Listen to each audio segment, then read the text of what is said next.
Olá pessoal, tudo bem? Meu nome é Bruno Ramalho, sou professor da disciplina de Biomecânica e Cinesiologia do Departamento de Educação Física e Desportos da Universidade Federal Rural do Rio de Janeiro.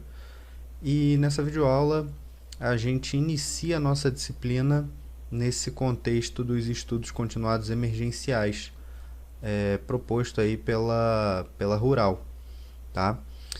Basicamente nessa primeira videoaula a gente vai tratar do primeiro conteúdo abordado na disciplina, alguns conceitos iniciais importantes para o entendimento dos conteúdos que virão mais à frente, tá? Bem, inicialmente cabe destacar aqui algumas nuances associadas à biomecânica e à análise do movimento humano. A disciplina de Biomecânica e Cinesiologia se propõe exatamente a realizar, ou a ensinar as formas de se realizar esse tipo de análise do movimento humano. Cabe destacar que biomecânica e cinesiologia muitas vezes são utilizadas como se fosse a mesma coisa, mas não são. A cinesiologia ela tem uma associação maior com a anatomia funcional, enquanto que a biomecânica ela se apropria muito mais dos conceitos da mecânica para entender essa forma de movimentar-se do corpo humano, tá? Basicamente, a biomecânica ela se subdivide em duas grandes áreas. A primeira é a cinemática e a cinética, ambas se subdividindo ainda em linear e angular. Basicamente, qual é a grande diferença entre cinemática e cinética? Na cinemática, a análise do movimento humano despreza as forças que atuam sobre aquele corpo. Então, por exemplo, se o indivíduo vai nadar e eu quero fazer uma análise cinemática, eu vou desprezar um pouquinho as forças que atuam sobre esse corpo. Então, a força da água, por exemplo, atuando sobre esse corpo vai ser desprezada. Enquanto que na cinética, não. Na cinética, eu vou me ater, além da análise do movimento, eu vou tentar entender que fatores podem influenciar. Fatores externos podem influenciar, quais são as forças que atuam sobre esse corpo para que eu observe aquele movimento ou aquele padrão motor final. Bem, a partir disso a gente começa a falar um pouquinho sobre movimento linear. O movimento linear ele pode se dar de duas formas, retilíneo ou curvilíneo. Tá? Então, no movimento linear, a gente vai analisar o movimento daquele corpo ou daquele sistema como um todo. Em que condição que a gente poderia observar isso? Aqui tem dois exemplos. Uma pessoa ali deslizando num trenó, em que basicamente para analisar baseado no movimento linear retilíneo, eu vou considerar esse corpo aqui como um todo. Ou seja, eu não vou fazer distinção das partes desse corpo. Eu vou considerar o corpo como um todo. A projeção dele é retilínea, tá? Porque ele se desloca em linha reta. Quando eu vou falar do movimento linear curvilíneo, eu vou entender esse corpo aqui como um sistema único e vou analisar o padrão motor que está sendo desenvolvido. Nesse caso aqui, eu observo um movimento de parábola, ou seja, em curva. Tá? Então, eu vou considerar esse movimento linear como curvilíneo. Então, o linear eu considero o sistema ou o corpo de forma única, sem fazer distinção dos seus segmentos. Quando eu falo de movimento angular, aí eu não vou mais observar o corpo como um todo, mas sim os seus segmentos, as suas partes distintas. Tá? Eu tenho que observar ele de forma distinta. Então, por exemplo, similar ao movimento observado anteriormente, num salto mortal. Observem que aqui eu consigo detectar um giro desse corpo ao redor de um eixo de movimento. Tá? Esse eixo de movimento, no caso do salto mortal, é o centro de gravidade do indivíduo. Ou seja, onde aquele corpo ali encontra-se com suas massas em equilíbrio, tá? Então, quando ela realiza o giro, eu observo, por exemplo, velocidades distintas em função do trecho segmentar. Por exemplo, para que essa ginasta aqui consiga completar o salto mortal, os membros inferiores dela devem se deslocar numa velocidade maior do que o centro aqui do tórax. Por quê? Porque quanto mais distante desse eixo de movimento, maior é a sua velocidade. Isso é mais fácil de ser observado, por exemplo, nessa segunda situação. Uma moça segurando aqui a barra e ela vai fazer um giro com o seu corpo.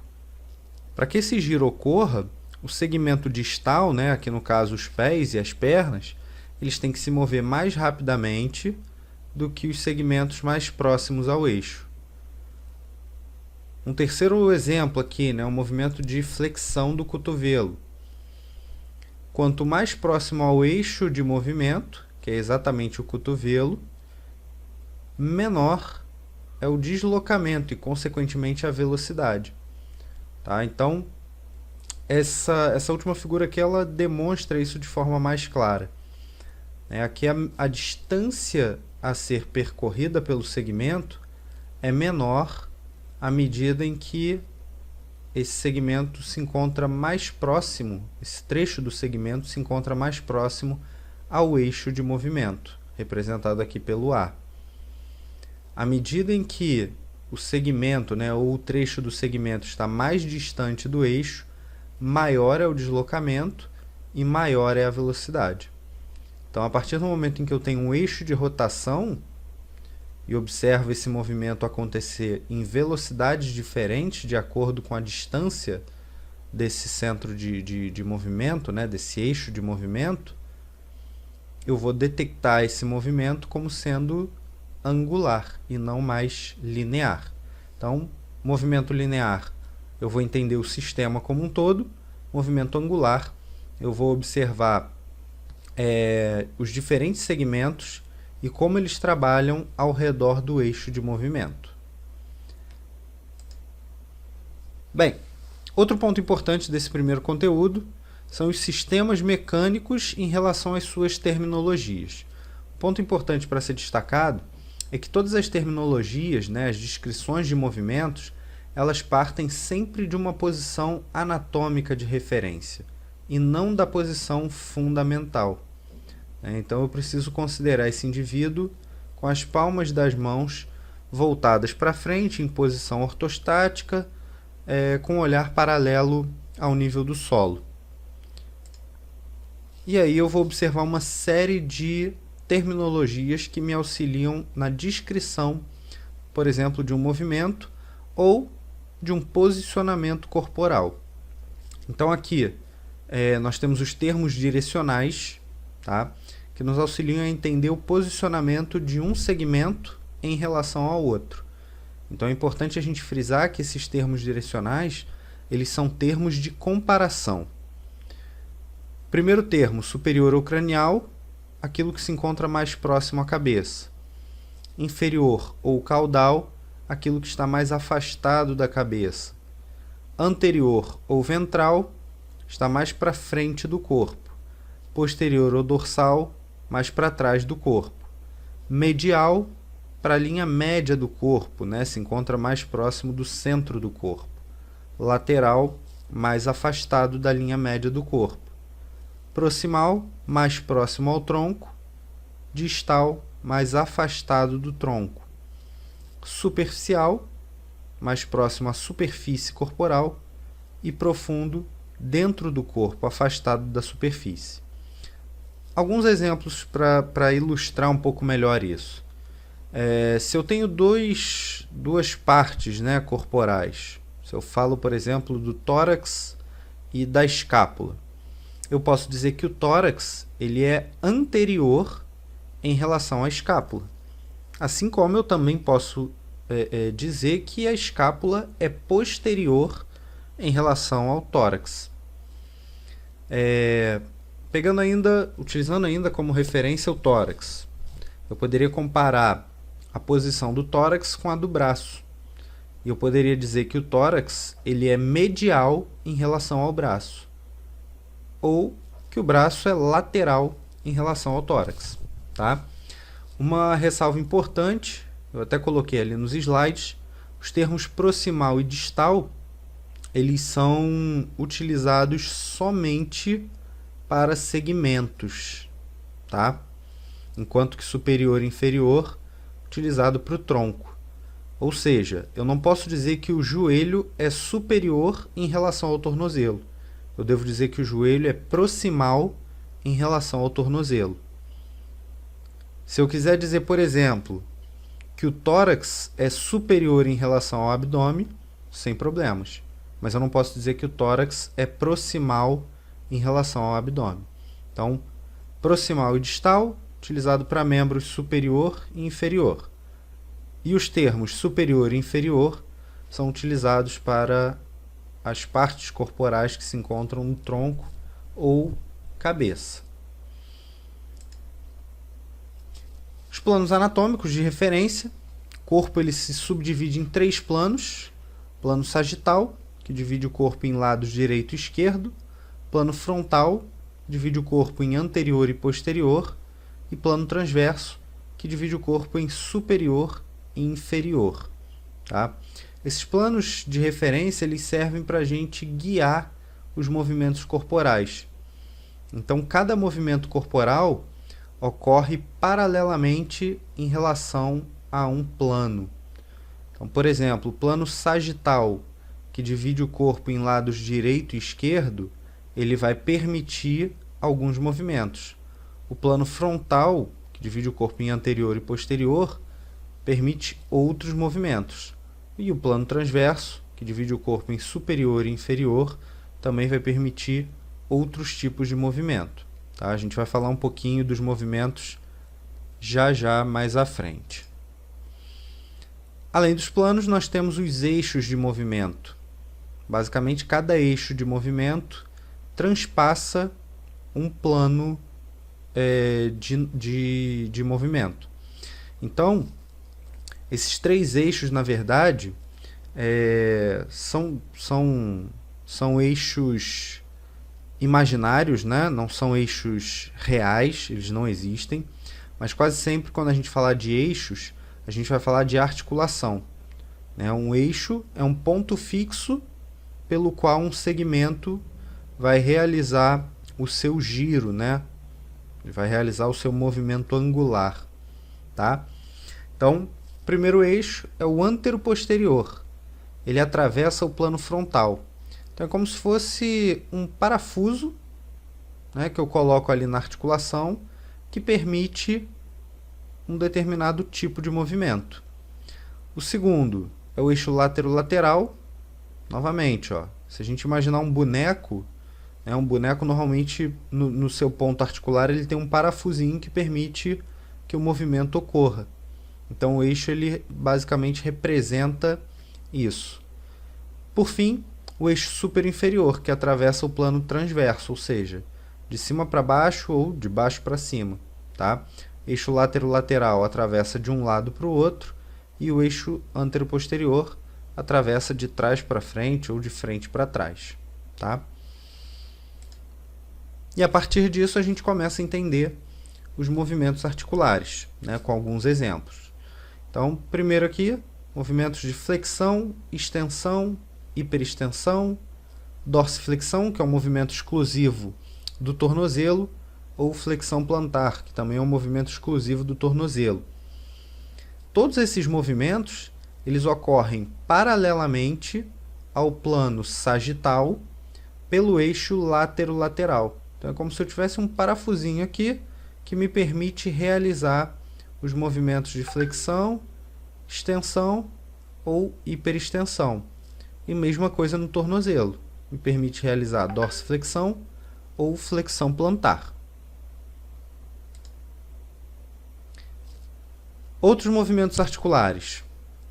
Esses pertencentes ao plano frontal com eixo anteroposterior.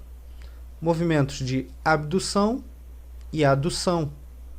né? Movimentos em que o indivíduo abre a perna, né? Ou o braço, enfim, poderia ser o membro superior, e fecha a perna ou fecha o braço, né? Movimentos de abdução são associados ao distanciamento desse segmento em relação a uma linha média do corpo, enquanto que na adução vai ocorrer uma aproximação desse segmento em relação à linha média. As flexões laterais, tá? Tanto esquerda quanto direita, né? Em que o indivíduo desloca o tronco ao lado. Os movimentos de elevação e depressão da escápula, né? Elevar ou baixar a escápula. Os movimentos de desvio ulnar e desvio radial, que são movimentos exclusivos também da articulação do punho, né? Desvio ulnar, o indivíduo desloca a sua mão medialmente, enquanto que o desvio radial ele desloca a mão lateralmente. E os movimentos de eversão e inversão, que são exclusivos também do tornozelo. Eversão, o indivíduo desloca lateralmente o tornozelo, enquanto que na inversão ele desloca medialmente o tornozelo. Por fim, os movimentos que ocorrem no plano transverso e no eixo superinferior. Aqui nós temos basicamente os movimentos rotacionais. Então, rotação medial, né? Nesse exemplo aqui, uma rotação medial do quadril, em que a ponta do pé é desviada medialmente ou internamente. Ou rotação lateral, em que a ponta do pé é desviada lateralmente. Pronação e supinação. Pronação, o polegar é desviado medialmente. Supinação, o polegar é desviado lateralmente. Esse é um movimento que ocorre exclusivamente no antebraço, tá? Poderia ser uma rotação de tronco. Existem N movimentos. Qualquer rotação ocorre no plano transverso com eixo superinferior. Uma exceção é a adução horizontal e a abdução horizontal. Ou seja, o indivíduo ele vai fazer o movimento já com o braço em flexão, né? Com o ombro em flexão.